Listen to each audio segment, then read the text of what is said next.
শীত আসলেই আমার বাসায় শুরু হয়ে যায় হাঁস খাওয়ার উৎসব।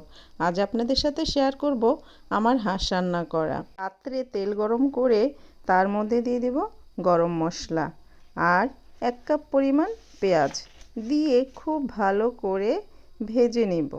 ভাজা হয়ে গেলে তার মধ্যে দেব 2 চামচ আদা বাটা আর 1 চামচ রসুন বাটা দিয়ে ভালো মতো ভেজে নেব। তারপর দিব 1 চামচ জিরার গুঁড়া, হাফ চামচ কালো গোলমরিচের গুঁড়া আর দিব হাফ চামচ গরম মশলার গুঁড়া, স্বাদ মতো লবণ, 1 চামচ হলুদের গুঁড়া, 1 চামচ লাল মরিচের গুঁড়া দিয়ে খুব ভালোভাবে কষিয়ে নেব।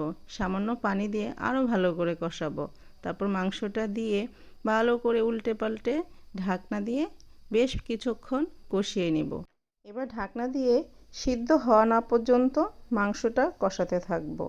যখন মাংসটা সিদ্ধ হয়ে পানি শুকিয়ে তেলটা উপরে চলে আসবে তখন দিয়ে দিব আলু। আমার বাচ্চারা আবার আলু ভীষণ পছন্দ করে। কষানো হয়ে গেলে এবার দিয়ে দিব পরিমাণ মতো পানি। পানি দিয়ে মাংস সিদ্ধ করে যখন পানিটা কমে তেলটা উপরে চলে আসবে, এই তো হয়ে গেল আমার হাঁস রান্না।